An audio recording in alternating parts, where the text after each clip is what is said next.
आपण ऐकत आहात लिसन टू री. प्रकरण पहिले. महाराष्ट्राची पार्श्वभूमी. प्राचीन महाराष्ट्र. प्रास्ताविक. महाराष्ट्र हे भारतातील एक पुरोगामी, प्रगत व समृद्ध सांस्कृतिक वारसा लाभलेले राज्य आहे. मुंबई ही महाराष्ट्राची राजधानी आहे. सध्याचा गुजरात व महाराष्ट्र राज्याचे मिळून 1 नोव्हेंबर 1956 रोजी द्वैभाषिक मुंबई राज्य स्थापन झाले. त्यानंतर मध्य प्रांतातून विदर्भ व हैदराबाद राज्यातून मराठवाडा मुंबई राज्याला जोडून 1 मे 1960 रोजी महाराष्ट्र राज्याची स्थापना झाली. महाराष्ट्राचे स्थान 15.8 उत्तर ते 22.1 उत्तर अक्षांश व 72.66 पूर्व ते 80.9 पूर्व रेखांशाच्या दरम्यान आहे. महाराष्ट्राचे क्षेत्रफळ 3,07,713 चौरस किलोमीटर असून क्षेत्रफळाच्या दृष्टीने राजस्थान व मध्य प्रदेशानंतर देशात 3रा क्रमांक लागतो. महाराष्ट्राची पूर्व पश्चिम लांबी 800 किलोमीटर व उत्तर दक्षिण 700 किलोमीटर असून महाराष्ट्रात सध्या एकूण 36 जिल्हे व 357 तालुके आहेत. महाराष्ट्राला एकूण 720 किलोमीटर लांबीची किनारपट्टी लाभली आहे.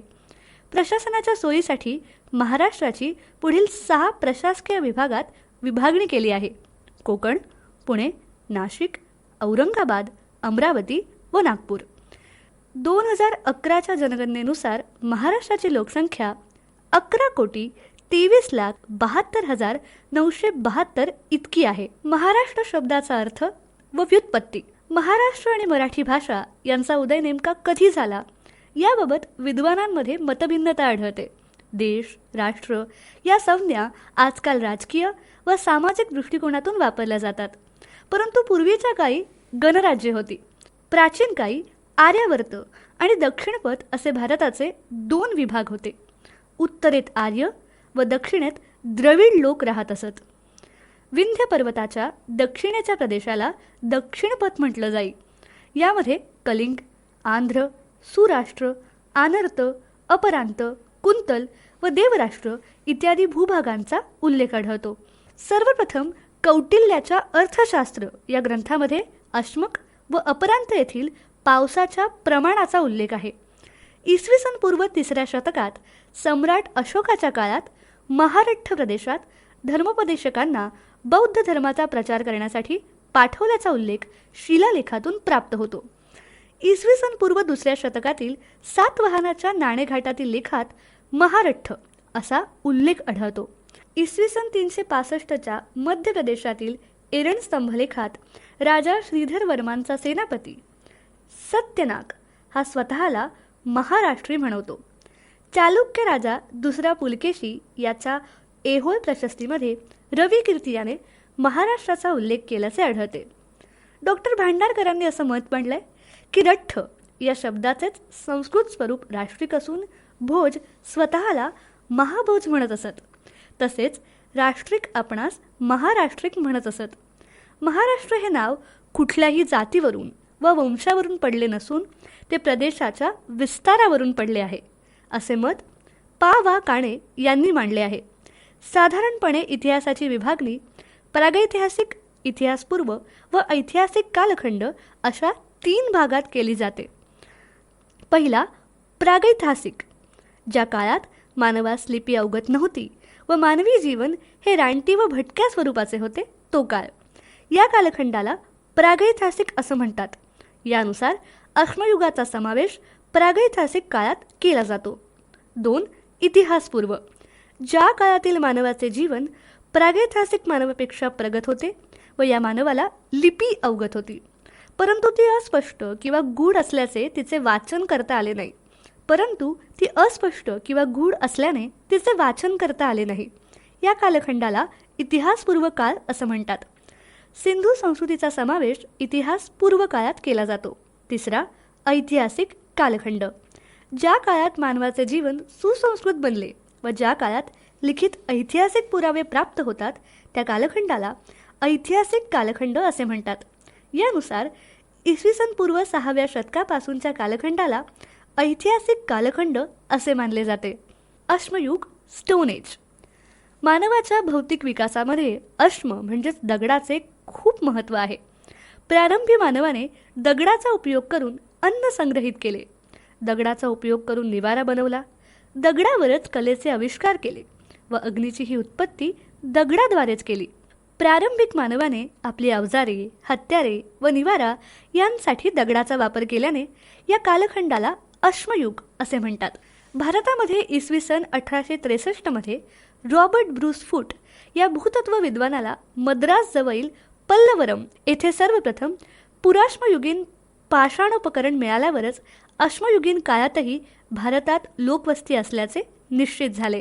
महाराष्ट्रात विविध ठिकाणी उत्खननाद्वारे सापडलेल्या हत्यारांच्या आधारे अश्मयुगाची 3 कालखंडात विभागणी केली गेली. पहिला पुराश्मयुग इसवी सन पूर्व 3,00,000 ते इसवी सन पूर्व 8,000.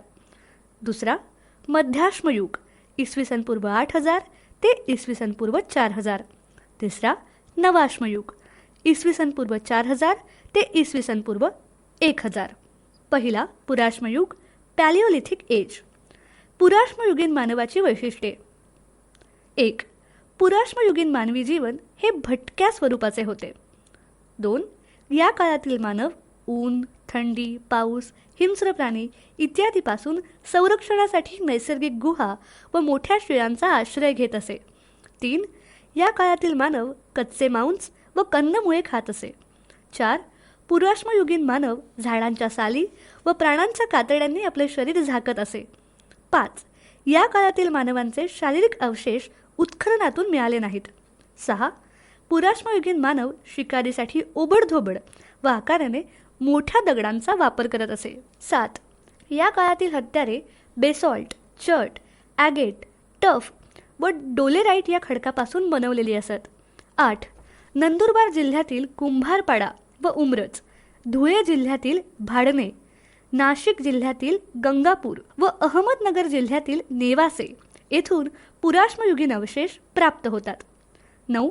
उत्खननात सापडलेल्या हत्यारांमध्ये हातकुऱ्हाडी, तासण्या, वेधण्या यांचा समावेश होतो. 2. मध्याश्मयुग मेसोलिथिक एज. मध्याश्मयुगीन मानवाची वैशिष्ट्ये. पुराश्मयुगीन थंड हवामानात बदल होऊन मध्याश्मयुगात हवा उबदार बनली. त्यामुळे या काळातील हत्तीसारखे मोठे प्राणी नाहीसे होऊन चपळ व आकाराने लहान प्राणी अस्तित्वात आले. या मानवाला शिकारीच्या तंत्रात बदल करावा लागला. त्यांनी सूक्ष्म आणि भूमितीजन्य आकाराची हत्यारे बनवली. यालाच सूक्ष्मास्त्रे म्हणतात. सूक्ष्मास्त्रे मायक्रोलिथ्स ही मध्याश्मयुगाची प्रमुख वैशिष्ट्ये आहेत. 2. या काळातील हत्यारांमध्ये हातकुऱ्हाडी, वेधण्या, तासण्या, तिराग्रे, टोकदार हत्यारांचा समावेश होतो. 3. मध्याश्मयुगाच्या शेवटच्या काळात शेतीचा शोध लागला. 4. मृदभांड बनवण्याची कला या मानवाने अवगत केली. 5. या काळातील मानव पशुपालन करू लागला. 6. मानवाला याच काळात अग्नीचा शोध लागला. 7. या काळातील हत्यारे ही जस्पर, चर्ट, एगट अशा दगडांची बनवली जाऊ लागली. 8. शिकारीसाठी व संरक्षणाच्या सामूहिक भावनेतून हा मानव टोळी करून राहू लागला. 9. गाय, बैल, म्हैस, घोडा, शेळी, मेंढी यांची या काळात शिकार केली जाई. 10. पुरलेल्या मृताजवळ सापडलेल्या दैनंदिन वापरातील भांडी व हत्यारावरून त्या काळातील मानवाचा मरणोत्तर जीवनावर विश्वास असल्याचे दिसून येते. 11. नेवासे, नांदेड, जळगाव व गोदावरी नदीच्या खोऱ्यात या काळातील हत्यारे सापडली आहेत. तिसरे युग म्हणजे नवाश्मयुग, ज्यालाच इंग्रजीत निओलिथिक एज असं म्हणतात. नवाश्मयुगीन मानवाची वैशिष्ट्ये. 1. दगडी नांगराद्वारे शेती करण्याचे तंत्र या काळात मानवाने अवगत केले. 2. शेतीसाठी उपयुक्त अवजारांची निर्मिती या मानवाने केली. या काळातील मानवाने अन्न संचयनासाठी मृद भांड्याचा वापर मोठ्या प्रमाणात सुरू केला. 4. कुंभाराच्या चाकाचा शोध लागल्याने या काळातील मानवाचे जीवन गतिमान झाले. 5. या काळातील मानव हा अग्नीचा उपयोग करू लागला. 6. शेतीमुळे मनुष्य जीवनास स्थैर्य प्राप्त झाले व समूहाने गावात राहण्याची सुरुवात झाली. 7. झाडांच्या साली व कातडी वस्त्राबरोबरच कापसाद्वारे आणि लोकरीद्वारे कापड विणण्याचे ज्ञान या काळातील मानवाला झाले. 8. या काळातील घरे लाकडाची, दगड मातीची बनली होती. झोपडी बांधूनही लोक राहत होते. खेड्यातही घरे बांधल्याचे अवशेष येथे प्राप्त होतात. 9. या काळातील मानव हे मूर्तीपूजक होते. कार्बन 14 पद्धती. पुरातत्वीय पुराव्यांचे कालमापन करण्यासाठी या पद्धतीचा वापर केला जातो. ही पद्धत FW लिबी यांनी 1949 साली शोधून काढली व 1960 साली परिपूर्ण केली. या कामाबद्दल त्यांना रसायनशास्त्राचे नोबेल पारितोषिक देण्यात आले.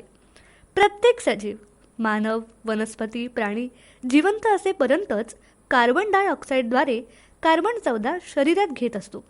सर्व सजीवांमध्ये कार्बन 14चे प्रमाण एकच असते व मृत्यूनंतर सर्व सजीवांच्या अवशेषातून कार्बन 14 एकाच प्रमाणात बाहेर पडते. जिवंतपणी असलेल्या कार्बन 14चा अर्धा भाग मृत्यूनंतर 5568 वर्षांनंतर नाहीसा होतो.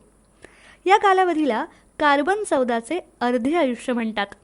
या पद्धतीनुसार आधुनिक काळातील कार्बनच्या किरणोत्सर्जनाशी मृत प्राण्याच्या किरणोत्सर्जनाची तुलना केली असता प्राण्याचा मृत्यू केव्हा झाला हे ठरवता येते. या पद्धतीनुसार आधुनिक काळातील कार्बनच्या किरणोत्सर्जनाशी मृत प्राण्याच्या किरणोत्सर्जनाची तुलना केली असता प्राण्याचा मृत्यू केव्हा झाला हे ठरवता येते. सिंधू संस्कृती इसवी सन पूर्व 25,000 ते इसवी सन पूर्व 17,000. सुमारे 5,000 वर्षांपूर्वी जगातील प्रमुख 4 नद्यांच्या काठी मानवी संस्कृती निर्माण झाली. यामध्ये तैग्रिस आणि युफ्रेटिस नद्यांच्या काठी मेसोपोटेमिया संस्कृती, नाईल नदीकाठी इजिप्तची संस्कृती, सिंधू नदीच्या काठी सिंधू संस्कृती आणि हो हँग हो नदीच्या काठी चिनी संस्कृतीचा उदय झाला. नद्यांच्या किनाऱ्याजवळील गाळाची व सुपीक मृदा, शेतीस योग्य वातावरण व पाण्याचा उपयोग करून मानवाने शेतीतून अन्न उत्पादने वाढवली. अन्नधान्यांचे अतिरिक्त उत्पन्न वाढल्याने काही मानवांनी शेती कार्यास पूरक व्यवसाय, घरांची निर्मिती, धातू उद्योग अशा प्रकारचे कार्य करण्यास सुरुवात केली. या वस्तूंच्या देवाणघेवाणीसाठी ग्रामीण समुदायात राहणारा मनुष्य मोठ्या संख्येनं एकत्र राहू लागला आणि यातूनच नागरी संस्कृतीची निर्मिती झाली. सिंधू संस्कृतीचा शोध. सिंधू संस्कृतीचा पहिला उल्लेख चार्ल्स मॅसन यांनी 1826 मध्ये केला. परंतु सिंधू संस्कृतीची खरी ओळख 1920-21 साली लाहोर मुलतान रेल्वेसाठी खोदकाम करताना सापडलेल्या विटा व मुद्रा व इतर पुरातत्वीय अवशेषांमुळेच झाली.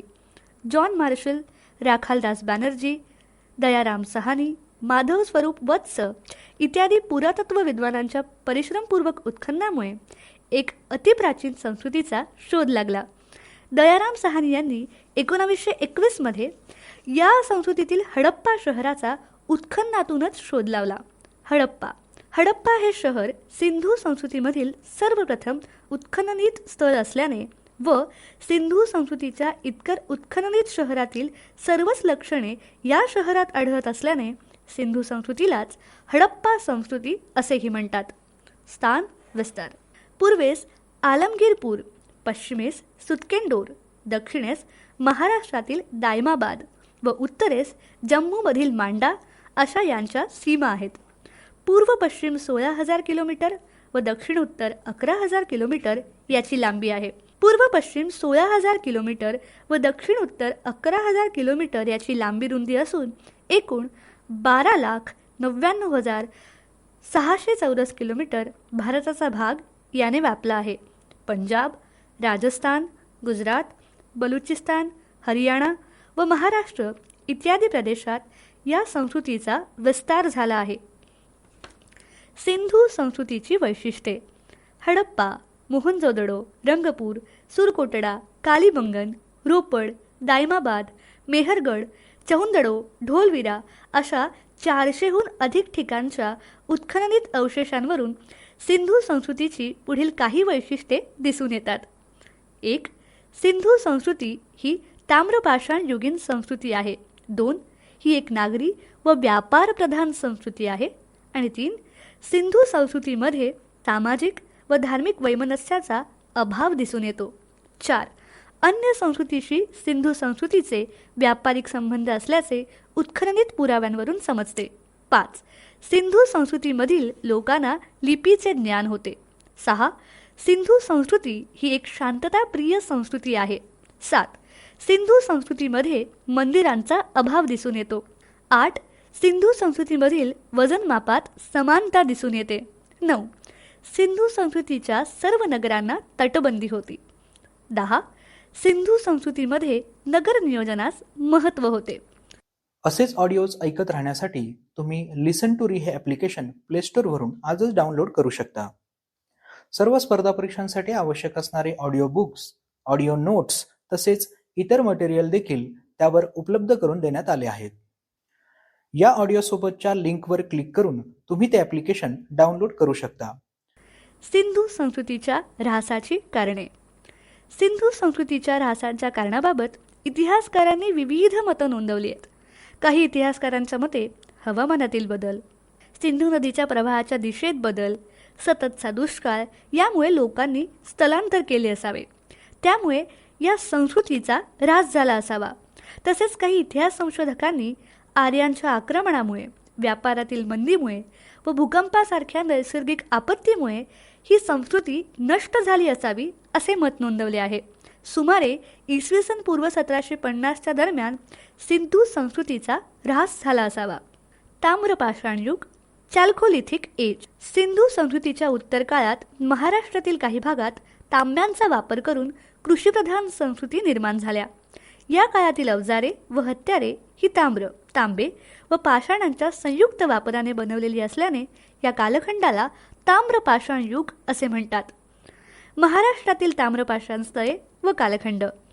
प्रकाशे, नेवासे, चांदोली, सोनगाव, टेकवडा, सावळदा, दायमाबाद, बहाळ अशा महाराष्ट्रातील अनेक ठिकाणी ताम्रपाषाण संस्कृतीचे अवशेष प्राप्त झाले आहेत व याचा कालखंड सुमारे इसवी सन पूर्व 22,000 ते इसवी सन पूर्व 1,000 असा मानण्यात येतो. पुरातत्व विद्वानांनी उत्खननित ताम्रपाषाण युगीन स्थळांचे सावळदा संस्कृती, उत्तर सिंधू, दायमाबाद, माळवा व जोरवे संस्कृती असे वर्गीकरण केले आहे. ताम्रपाषाण युगाची वैशिष्ट्ये. 1. गृहरचना. ताम्रपाषाण संस्कृतीच्या लोकांची गृहरचना उत्कृष्ट व योजनाबद्ध होती. ही घरे आयताकृती तसेच गोलाकार असत. यातील आयताकृती घरे कुडाच्या भिंतीची असत, तर गोलाकार घरे ही झोपड्यांसारखी असत. घरासाठी भाजलेल्या विटांचा वापर केला जाई. 2. मृद भांडी. उत्खननातून सापडलेली ही भांडी पातळ पृष्ठभागाची व पक्की भाजलेली असत. भांड्यांचा पृष्ठभाग हा गडद तांबड्या रंगाने लेप लावून काळ्या रंगाने नक्षीकाम केलेले दिसून येते. उत्खननित भांड्यांमध्ये गोलाकार भांडी, वाडगे, लोटा, उथळ तळाची भांडी मिळतात. त्यावर हरिण, मोर, चित्ता, बैल, पक्षी इत्यादींची चित्रे काढलेली आढळतात. 3. हत्यारे. ताम्रपाषाण युगीन लोकांनी दगड व हाडांच्या बरोबरच हत्यारे व अलंकार बनवण्यासाठी तांब्याच्या धातूंचा वापर करण्याचे तंत्र विकसित केले. चॅल्कोमराईटचा उपयोग तांब्याच्या धातूला वितळवण्यासाठी करत असत. तांब्यापासून कुऱ्हाडीचे पाते, टोकदार हत्यारे, चाकू, बाण, भाल्याचे टोक बनवत असत. 3. कृषी जीवन. ताम्र व पाषाण यांच्या संयुक्तिक वापराने शेतीसाठी उपयुक्त अवजारांची निर्मिती केल्याचे दिसून येते.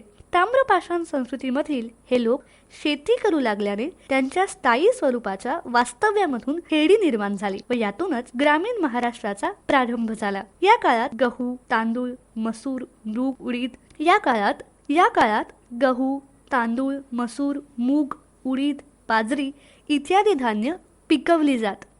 तर गाय, बैल, म्हैस इत्यादी प्राणी पाळले जात. उत्खननातून सापडलेल्या मासे पकडण्याच्या गळावरून मासेमारीचा व्यवसाय याच काळात मोठ्या प्रमाणात असल्याचे दिसते. 5. समाज जीवन व धार्मिक संकल्पना. या काळातील मानव हा शाकाहार व मांसाहाराचा अन्नामध्ये समावेश करत असत. कंदमुळे व फळे याबरोबरच दुधाचाही आहारात समावेश करत. मनोरंजनासाठी सामुदायिक शिकार, प्राण्यांची झुंज हे खेळ प्रचलित होते. उत्खननातून प्राप्त मातृदेवीच्या मूर्तीवरून हे मातृपूजा व प्राणीपूजा करत असावेत. 6. अलंकार. ताम्रपाषाण युगीन मानव शंख शिंपल्याच्या बांगड्या, तांबे धातूपासून बनवलेली आभूषणं, दगडी मणी व हस्तिदंताचीही सौंदर्य प्रसाधनासाठी वापर करत असत. अलंकार: ताम्रपाषाणयुगीन मानव शंख शिंपल्याच्या बांगड्या, तांबे धातूपासून बनवलेली आभूषणं, दगडी मणी व हस्तिदंताचाही सौंदर्य प्रसाधनासाठी वापर करत असत. बांगड्या, अंगठ्या, कर्णफुले इत्यादी अलंकाराचा हे लोक वापर करत असत. 7. दफन पद्धती: ताम्रपाषाणयुगीन लोकांचा मरणोत्तर जीवनावर विश्वास असल्याचे उत्खननात व मृत अवशेषांच्या पुराव्यावरून दिसून येते. मृतदेह पुरण्यासाठी दफनकुंभ व शवपेटीचा वापर करत असत. मृतांच्या दैनंदिन वापरातील वस्तू मृतासोबतच पुरल्याचे दिसून येते. महापाषाणयुगीन संस्कृती: मेगॅलिथिक एज. मेगास म्हणजेच मोठा व लिथो म्हणजे दगड, या 2 शब्दांपासून मेगॅलिथ म्हणजेच महापाषाण हा शब्द बनला आहे. मृत्यूनंतर मृताच्या दैनंदिन व आवडीच्या वस्तू त्यासोबतच पुरल्या जात व या जागी त्यांची स्मृती म्हणून एक मोठा दगड किंवा दगडाचा ढीग विशिष्ट पद्धतीने ठेवला जाई. दफनासाठी वापरलेल्या या पाषाणाच्या विशिष्ट पद्धतीमुळे या कालखंडाला महापाषाण युग असे म्हणतात. महाराष्ट्रातील महापाषाण युगाचा काळ हा इसवी सन पूर्व 1000 वर्षांपूर्वीचा आहे.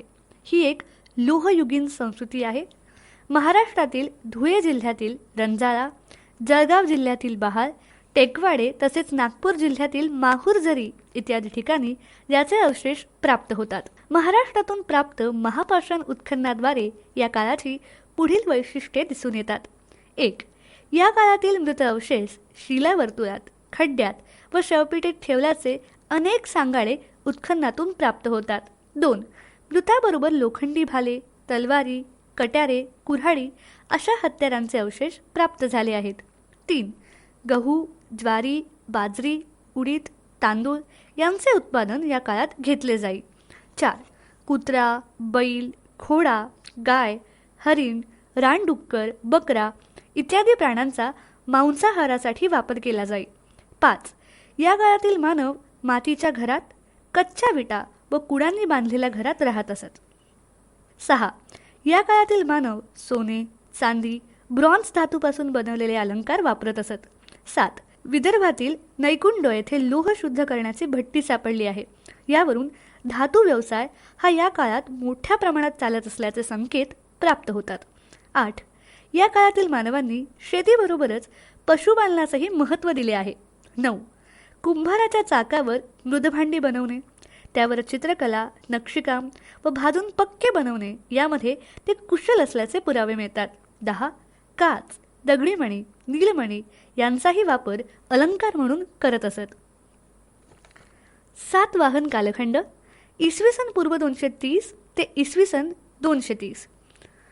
प्रस्तावना: मौर्य साम्राज्याच्या ऱ्हासानंतर उत्तर भारतात शुंग आणि कण्वांचे वर्चस्व निर्माण झाले. याच वेळी महाराष्ट्रात सातवाहन घराण्याचा उगम झाला. सातवाहनांनी राजकीय स्थैर्य, उत्कृष्ट प्रशासन, धार्मिक सहिष्णुता व व्यापारास चालना दिल्याने सुस्थिर शासन निर्माण झाले. त्यामुळे कला, स्थापत्य व साहित्यामध्येही भरभराट झाली. सातवाहनांच्या 30 राजांनी इसवी सन पूर्व 230 ते इसवी सन 230 असे एकूण 460 वर्ष महाराष्ट्रावर राज्य केलं. जागतिक नकाशावर महाराष्ट्रास सर्वप्रथम दर्शवणारे व महत्त्व प्राप्त करून देणारे सातवाहन हेच पहिले महाराष्ट्रातील राजघराणे होय. सातवाहनांचे मूळस्थान व कालखंड. सातवाहनांच्या मूळ स्थानाविषयी विद्वानांमध्ये एकमत नाही. काही इतिहासकारांच्या मते ते मूळचे आंध्र प्रदेशचे होते, तर डॉक्टर मिराशींच्या मते सातवाहनांचा मूळ प्रदेश विदर्भ होय. उपलब्ध ऐतिहासिक साधनांवरून सातवाहनांचे मूळस्थान महाराष्ट्र असून पैठण प्रतिष्ठान ही त्यांची राजधानी होय. सातवाहनांच्या इतिहासाची साधने. सातवाहन कालखंडाचा इतिहास जाणून घेण्यासाठी कोल्हापूर, पैठण, कराड, नाशिक, भोकरदन येथील पुरातत्वीय उत्खननांचा उपयोग होतो. तसेच उत्खननातून सापडलेल्या नाण्यांद्वारेही यांचा इतिहास समजण्यास मदत होते. याचप्रमाणे कार्ले, भाजे, बेडसे, पितळखोरे, अजंठा, कान्हेरी येथील लेणी, चैत्य, स्तूप, विहार व शिलालेख इत्यादींच्या अवशेषांद्वारेही सातवाहनांच्या इतिहासावर प्रकाश पडतो. गुणाढ्याची बृहत्कथा राजा हाल याचा गाथा सप्तशती इत्यादी साहित्यातून व परकीय प्रवाशांच्या प्रवास वर्णनांवरूनही सातवाहनांची माहिती मिळते. सातवाहन राजवंशातील प्रमुख राजे. 1. सिमुक.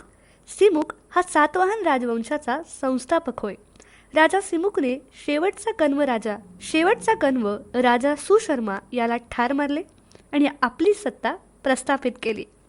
याने विदर्भ आणि विदिशा जिंकून घेतले व स्वतःला दक्षिण पथपती असे बिरुद धारण केले. 2. सातकर्णी प्रथम. राजा सिमुक नंतर त्याचा लहान भाऊ कृष्ण गादीवर आला. त्याने नाशिक जिंकून घेतले व 18 वर्षे राज्य केले. राजा कृष्णाच्या नंतर सिमुकचा मुलगा सातकर्णी याला राज्य मिळाले. सातकर्णी प्रथम व त्याची राणी नागनिका यांची प्रतिमा जुन्नरच्या नाणेघाट प्रतिमा मालिकेत कोरल्याचे पुरावे मिळतात. हा पराक्रमी व मुत्सद्दी राजा होता.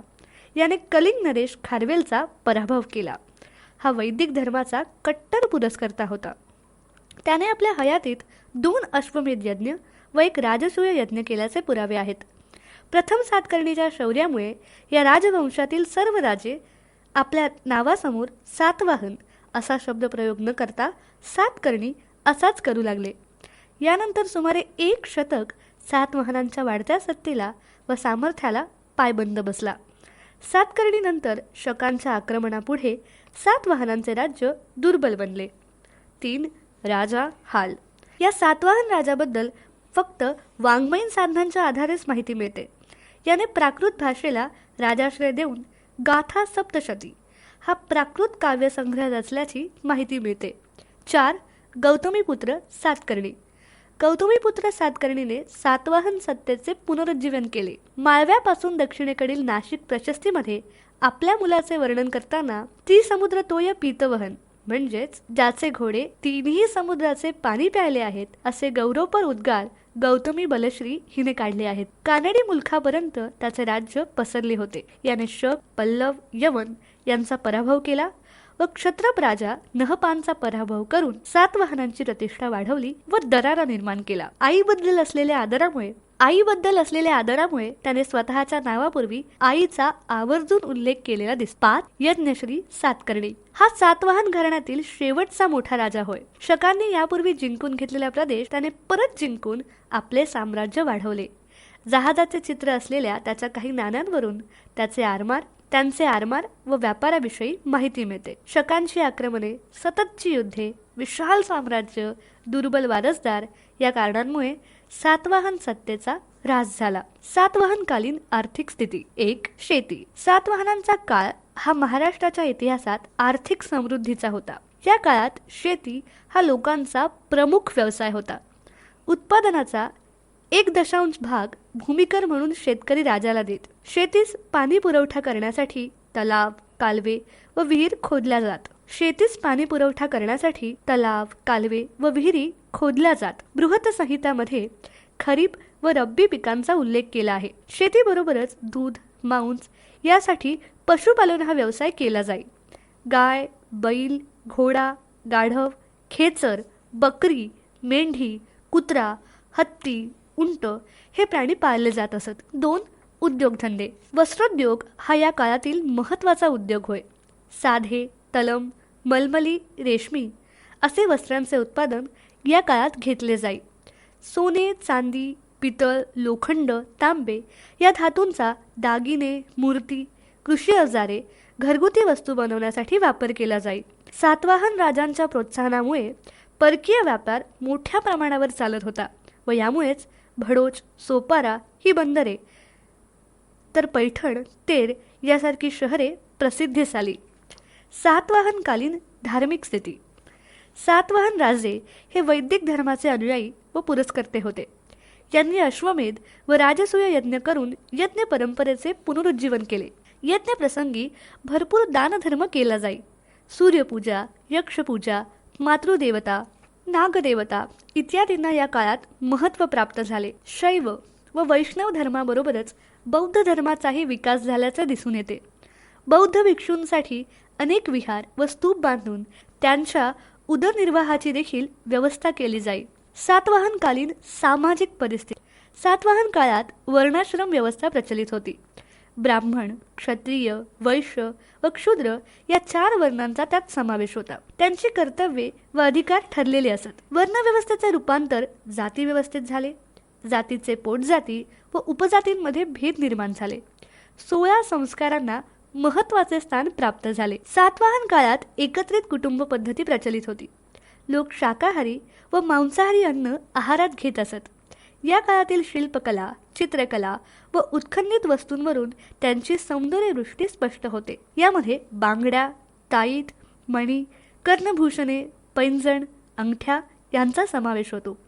शिकार, द्वंद्व, रथशर्यती, कोंबड्यांची झुंज, सोंगट्या, फुगडी, गायन, वाद्य, नृत्य, सारीपाट ही मनोरंजनाची साधने होती. सातवाहनकालीन प्रशासन व्यवस्था. 2000 वर्षापूर्वी वाहतुकीच्या सोयी नसताना सातवाहन राजांनी 460 वर्षे उत्कृष्ट प्रशासनामुळे महाराष्ट्रावर राज्य केले.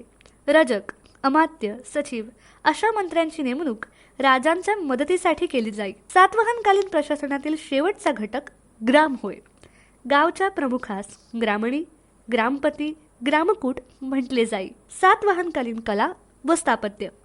परकीय बाजारपेठात भारतीय वस्तूंना महत्त्व असल्यामुळे पैठण, तेर, भोकरदन, कोल्हापूर अशा कला केंद्रांचा उदय झाला. येथे कलाकुसरीच्या वस्तू, हस्तकारिगिरीच्या वस्तू बनवल्या जात. सातवाहनकालीन कलेमध्ये प्रामुख्याने वास्तू, शिल्प, स्थापत्य आणि चित्रकलेचा समावेश असतो. सातवाहनकालीन कलेमध्ये प्रामुख्याने वास्तू, शिल्प, स्थापत्य आणि चित्रकलेचा समावेश होतो. स्तूपाची निर्मिती ही गौतम बुद्ध व बोधिसत्व प्राप्त केलेल्या साधू पुरुषांच्या अवशेषांचे व स्मृतीचे जतन करण्यासाठी केले जाई. स्तूप हे आकाराने अर्धगोलाकार असून या काळातील स्तूप अजंठा, कार्ले, भाजे, नाशिक येथील लेण्यांमधून आढळून येतात. बौद्ध भिक्खूंच्या प्रार्थनास्थळाला चैत्यगृह म्हणतात. बौद्ध भिक्खूंच्या निवासासाठी विहारांची निर्मिती करण्यात आली. सातवाहनकालीन भित्तिचित्राचे नमुने अजंठा, कार्ले, भाजे, जुन्नर, पितळखोरा इत्यादी ठिकाणच्या लेण्यांमधून पाहावयास मिळतात. अशा प्रकारे सातवाहन काळामध्ये महाराष्ट्राचा सर्वांगीण विकास झाल्याचे दिसून येते. सातवाहन साम्राज्याच्या अस्तानंतर वाकाटकांच्या सत्तेचा महाराष्ट्रात उदय झाला. वाकाटक काळात महाराष्ट्राची सामाजिक, आर्थिक व सांस्कृतिक प्रगती झाली. राजकीय परिस्थिती. अजंठा लेण्यांमध्ये वाकाटकांना वाकाटक वंशकेतू असे म्हटले आहे. वायुपुराण व बिदर ताम्रपटातून विंध्यशक्ती याला वाकाटक घराण्याचा संस्थापक असे म्हटले आहे. विंध्यशक्तीच्या मृत्यूनंतर त्याचा पुत्र प्रथम प्रवरसेन याने इसवी सन 270 ते इसवी सन 330 पर्यंत 60 वर्षे राज्य केले. हा या घराण्यातील सर्वात बलशाली राजा होय. याने कोल्हापूर, सातारा, सोलापूर, दक्षिण कोसल, कलिंग व आंध्र हा भाग आपल्या वर्चस्वाखाली आणला. हा वैदिक धर्मानुचारी असून याने 4 अश्वमेध यज्ञ केले. प्रवरसेनाच्या मृत्यूनंतर त्याच्या साम्राज्याची विभागणी गौतमीपुत्र व सर्वसेन या पुत्रांमध्ये झाली. 1. ज्येष्ठ शाखा. प्रवरसेन पुत्र गौतमीपुत्र यांचा पहिला मुलगा रुद्रसेन जो समुद्रगुप्ताचा समकालीन होता. समुद्रगुप्ताशी याने सलोख्याचे संबंध ठेवले. यानंतर याचा पुत्र पृथ्वीसेन हा राजा बनला. त्याने आपला मुलगा दुसऱ्या रुद्रसेनचा विवाह दुसऱ्या चंद्रगुप्ताची कन्या प्रभावती गुप्ताशी केला व राजधानी नागपूरजवळ नंदीवर्धन येथे आणली. इसवी सन 490च्या सुमारास वाकाटकांची ज्येष्ठ शाखा ही वत्सगुल्म शाखेत विलीन झाली. 2. वत्सगुल्म शाखा. पहिल्या प्रवरसेनचा द्वितीय पुत्र सर्वसेन याने राजधानी वत्सगुल्म सध्याचे वाशिम येथे स्थापन केली. सर्वसेन हा उत्तम कवी होता. त्याने धर्म महाराज ही उपाधी घेतली व हरिविजय या प्राकृत काव्याची रचना केली. यानंतर दुसरा विंध्यशक्ती, दुसरा प्रवरसेन, देवसेन व हरिसेन असे राजे होऊन गेले. इसवी सन 550च्या सुमारास महिष्मपतीच्या कलचुरींनी वाकाटकांच्या विदर्भात आपले राज्य स्थापन केल्याने या सत्तेचा ऱ्हास झाला. वाकाटकांचे योगदान. वाकाटक राजे हे साहित्य, विद्या व कलेचे भोक्ते व आश्रयदाते होते. हिंदू धर्म आणि संस्कृती यांचे रक्षण करण्याची जबाबदारी यांनी पार पाडली. धार्मिकदृष्ट्या सहिष्णू असल्याने या काळात सर्वच धर्मांचा विकास झाला.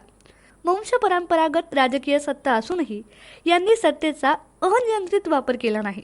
योग्य लष्कर व प्रशासनाद्वारे यांनी आपला साम्राज्य विस्तार व सुस्थिरता टिकवण्याचे काम केले. जमीन महसूल, आयात निर्यात कर, मांडलिक राजांकडून येणारी खंडणी व राजकीय स्थिरतेमुळे या काळात आर्थिक प्रगती झाल्याचे दिसून येते.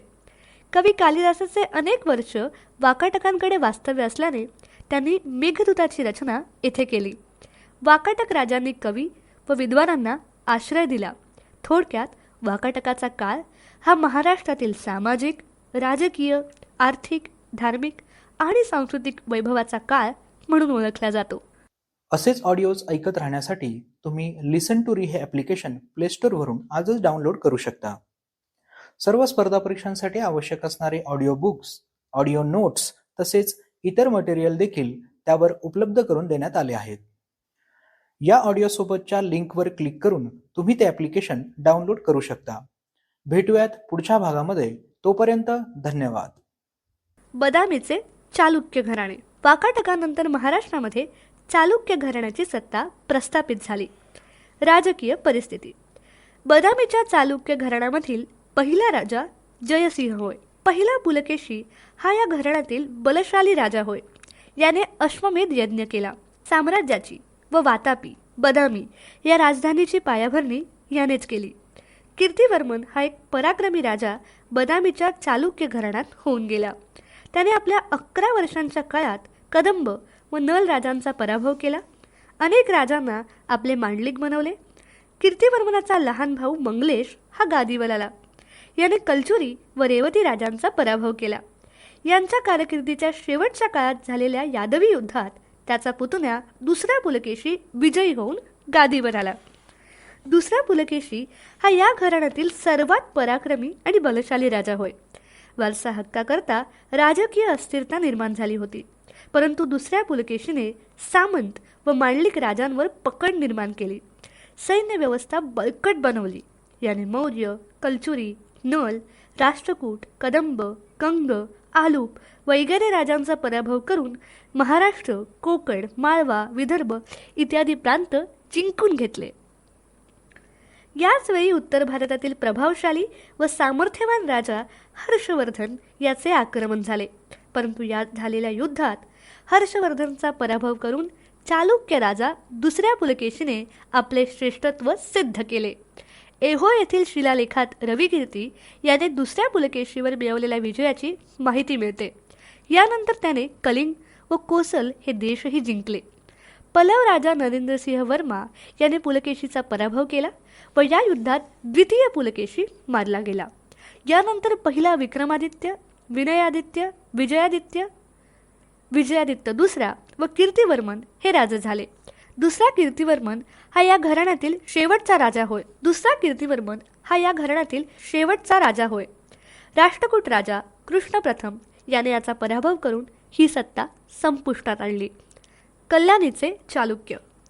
राष्ट्रकूटांनी बदामीच्या चालुक्याचा पराभव करून महाराष्ट्रात स्वतःचा एकछत्री अंमल सुरू केला. राष्ट्रकूट राजा दुसरा कर्क याच्या काळात चालुक्य मांडलिक सरदाराने दुसऱ्या तैलप आपले स्वतंत्र राज्य जाहीर केले. याने चोल, चेदी, कुंतल, ओरिसा येथील राजांचा पराभव केला. या घराण्यातील सत्ताश्रय पहिला विक्रमादित्य, जयसिंह प्रथम, पहिला सोमेश्वर असे काही राजे होऊन गेले.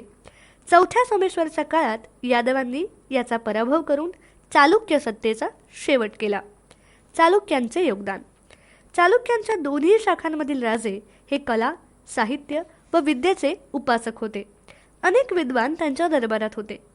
चालुक्य राजांच्या काळात दक्षिणेत संस्कृत व कन्नड भाषेत मुबलक साहित्य निर्माण झाले.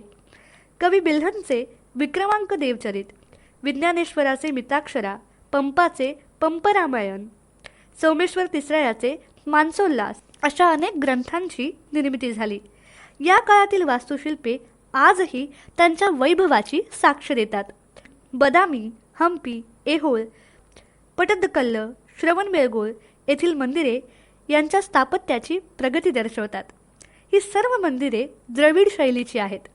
चालुक्य हे वैष्णवपंथी असले तरी धर्मसहिष्णुतेचे धोरण त्यांनी अवलंबिलेले दिसून येते. चालुक्यांनी सामाजिक, आर्थिक, धार्मिक व कला स्थापत्याच्या दृष्टीने केलेले कार्य हे उल्लेखनीय आहे. राष्ट्रकूट घराणे. चालुक्य घराण्यांच्या ऱ्हासानंतर इसवी सन 753च्या सुमारास राष्ट्रकूट राजे महाराष्ट्रावर सत्तारूढ झाले. प्रारंभी हे चालुक्यांचे सामंत होते. राष्ट्रकूटांची नंदीवर्धन, अचलपूर, सातारा जिल्ह्यातील मान व मराठवाड्यातील लातूर व कंधार येथे सत्ता केंद्रे निर्माण झाली. यापैकी लातूर येथील सत्तेने ऐतिहासिक नावलौकिकता मिळवली. त्यांचा संक्षिप्त इतिहास पुढीलप्रमाणे आहे. राजकीय इतिहास. दंतीदुर्ग हा या घराण्याचा संस्थापक राजा होय. प्रारंभी हा गुजरातमधील चालुक्यांचा सामंत अधिकारी होता. चालुक्यांच्या दुर्बल उत्तराधिकारी राजांचा फायदा घेत याने आपल्या स्वतंत्र राज्याची स्थापना केली. उत्तरेस नर्मदेपासून ते दक्षिणेस तुंगभद्रेपर्यंतचा प्रदेश जिंकून आपला साम्राज्य विस्तार केला. दंतीदुर्गनंतर त्याचा चुलता कृष्ण प्रथम हा गादीवर आला. त्याने 18 वर्ष राज्य केले व चालुक्यांची उरलेली सत्ता समूळ नष्ट केली. कृष्ण प्रथम या राजाने जगप्रसिद्ध असलेले वेरूळ येथील कैलास मंदिर बांधले व यावरूनच त्याची वैभव संपन्नता दिसून येते. राजा कृष्णनंतर त्याचा ज्येष्ठ पुत्र गोविंद दुसरा व त्यानंतर राजा ध्रुवधारा वर्ष हे गादीवर आले. याने आपल्या 13 वर्षाच्या काळात राष्ट्रकूटांचा उत्तर भारतात प्रभाव वाढवला. यानंतर राजा बनलेल्या गोविंद तिसरा याने कनौजचा सम्राट नागभट्ट व त्याच्या मित्रसंघावर हल्ला करून त्यांचा पराभव केला. त्याने उत्तर भारतातील अनेक राजांना मांडलिक बनवून त्यांच्याकडून खंडण्या वसूल केल्या. अमोघ वर्ष हा एक साहित्यिक व शांतताप्रिय राष्ट्रकूट राजा होऊन गेला. त्याने रत्नमालिका व कविराज मार्ग या ग्रंथांची रचना केली. राजा कर्क हा राष्ट्रकूटांचा शेवटचा राजा होय. कल्याणीचे चालुक्य व परमारांनी केलेल्या आक्रमणामुळे राष्ट्रकूटांच्या सत्तेचा ऱ्हास झाला. आर्थिक जीवन. शेती हा या काळातील प्रमुख व्यवसाय होता. भूमी ही राजाच्या मालकीची असे. शेतसारा, महसूल हे राजाच्या उत्पन्नाचे प्रमुख साधन असल्याने त्यांची मोजणी, पाणी पुरवठा, पतपुरवठा यासाठी राजांकडून मदतीची उदाहरणे मिळत. कापूस, गूळ, कापड, मातीची भांडी, धातूच्या वस्तू अशा अनेक गोष्टींचा वापर केला जाई. या काळात अंतर्गत व परकीय व्यापारात भरभराट झाल्याचे दिसून येते. धार्मिक परिस्थिती. राष्ट्रकूट राजे हे जैन धर्मांचे अनुयायी होते. तरीही त्यांनी हिंदू मंदिरे बांधून शैव व वैष्णव धर्मालाही राजाश्रय दिला. बौद्ध विहार बांधल्याचेही दाखले मिळतात. थोडक्यात राष्ट्रकूट राजे हे धार्मिकदृष्ट्या सहिष्णुता बाळगणारे होते. सामाजिक परिस्थिती. चातुर्वर्ण्य व जातीव्यवस्था या काळातही होती. या काळात जातीव्यवस्था तीव्र असल्याचं दिसून येते. एकत्रित कुटुंब पद्धती या काळात अस्तित्वात होती. ब्राह्मण, क्षत्रिय, वैश्य व शूद्र अशा 4 वर्णातून निर्माण झालेल्या जाती व तिच्या पोटजातींमध्ये हा समाज विभागलेला होता. आंतरजातीय व एक गोत्र विवाह होत नसे. या काळातील लोक गहू, ज्वारी, बाजरी, नाचणी, तांदूळ, मूग इत्यादी अन्नाचं सेवन करत तसेच मांसाहारही करत. कला व स्थापत्य. राष्ट्रकूट काळात कला व स्थापत्य क्षेत्रामध्येही उल्लेखनीय प्रगती झाल्याचे तत्कालीन मंदिर व शिल्पातून दिसून येते. वेरूळचे कैलास लेणे हे एकाश्म दगडात कोरलेले व जगप्रसिद्ध असलेले मोठे लेणे होय. थोडक्यात राष्ट्रकूटांच्या काळात महाराष्ट्राची सामाजिक, आर्थिक व सांस्कृतिक प्रगती झाल्याचे स्पष्ट होते. शिलाहार घराणे. शिलाहार राजे प्रथम राष्ट्रकूटांचे व नंतर चालुक्य या यादवांचे अंकित झाले. चालुक्य राजा दुसऱ्या पुलकेशीने आपला मुलगा चंद्रादित्य यास सामंत म्हणून इसवी सन 630च्या सुमारास नेमले व चांदोर, सध्याचे चंद्रपूर, ही राजधानी बनवली. इसवी सन 765च्या सुमारास राष्ट्रकूट राजा कृष्ण प्रथमने हा भाग जिंकून शिलाहारांना तेथील सामंत म्हणून नेमले. शिलाहारांनी गोमंतक येथील वलीपट्टण येथे आपली राजधानी बनवली. शिलाहारांची महाराष्ट्रात दक्षिण कोकण, उत्तर कोकण म्हणजेच ठाणे आणि कोल्हापूर या 3 ठिकाणी सत्ता केंद्रे निर्माण झाली. दक्षिण कोकणचे शिलाहार. या घराण्याचा मूळ संस्थापक विद्याधर जीमूतवाहन हा असून उस्मानाबाद जिल्ह्यातील तेर हे त्याचे मूळ स्थान होय. सोनेरी गरुड पक्षाचे चिन्ह हे जीमूतवाहन राजघराण्याच्या निशाण्यावर असलेले दिसून येते. सनफुल्ल, ठमियार, अवसर पहिला, इंद्रराज, अवसर तिसरा, रठ्ठराज असे काही राजे या घराण्यात होऊन गेले. खारेपाटण ताम्रपटातील रठ्ठराज हा शेवटचा राजा असल्याचे दिसून येते. उत्तर कोकणचे शिलाहार. दक्षिण कोकणातील शिलाहारापेक्षा कमी प्राचीन असलेले घराणे म्हणजे उत्तर कोकणचे शिलाहार होय. करपदी हा या घराण्याचा मूळ पुरुष होय. प्रारंभी हा राष्ट्रकुटांचा मांडलिक होता. या घराण्यातील राजांमध्ये पुल्लशक्ती, झंज, पहिला व दुसरा वज्जड, छित्तराज, अपरराग पहिला, मल्लिकार्जुन व सोमेश्वर असे अनेक राजे होऊन गेले. उत्तर कोकणच्या शिलाहार राजांची प्रथम राजधानी दंडराजापुरीनंतर ठाणे व काही काळ घारापुरी असल्याचे संकेत मिळतात. कोल्हापूरचे शिलाहार. शिलाहारांचे तिसरे घराणे कोल्हापूर, मिरज, कराड व कोकणच्या काही भागांवर राज्य करत होते. सुवर्ण गरुड ध्वजाचे चिन्ह यांनीही राजघराण्याची निशाणी म्हणून वापरल्याचे दिसते. जातिक हा या घराण्याचा मूळ पुरुष असून तो प्रारंभी राष्ट्रकुटांचा मांडलिक होता. या घराण्यातील अन्य राजांमध्ये न्यायवर्मा, चंद्र जातिक दुसरा, मारसिंह, दुसरा गुहल, पहिला भोज, बल्लाळ, गंडरादित्य, विजयादित्य व दुसरा भोज असे अनेक राजे होऊन गेले. दुसरा भोज हा या घराण्यामधील प्रसिद्ध राजा होऊन गेला. त्याने कोल्हापूर, वाईवडे व पन्हाळा या राजधान्या बनवल्याचा उल्लेख शिलालेखात सापडतो. याने दान दिल्याचा एक शिलालेख कोल्हापूरच्या अंबाबाईच्या मंदिरात असून त्याची लिपी देवनागरी व भाषा संस्कृत आहे. याने बावडा, भुदरगड, खेळणा, पन्हाळा, पावनगड, सामनगड व वाईजवळील पांडवगड असे 15 किल्ले बांधल्याचा उल्लेख आढळतो.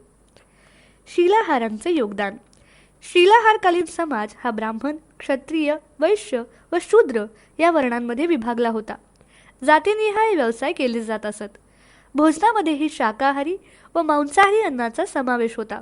सुतार, लोहार, कुंभार, चांभार, पाथरट यांच्या उद्योगाबरोबरच धातू उद्योग, कापड उद्योग, हस्तितंती उद्योगही या काळात चालत असत. शेती हा या काळातील लोकांचा प्रमुख व्यवसाय होता. शिलाहार राजे जैन धर्माचे अनुयायी होते. त्यांनी कोल्हापूर, खिद्रापूर येथे जैन मंदिरे बांधल्याचे उल्लेख मिळतात.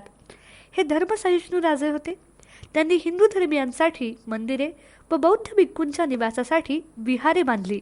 अशा प्रकारे शिलाहार राजांनी सामाजिक, आर्थिक, धार्मिक व सांस्कृतिक क्षेत्रात उल्लेखनीय कार्य केले.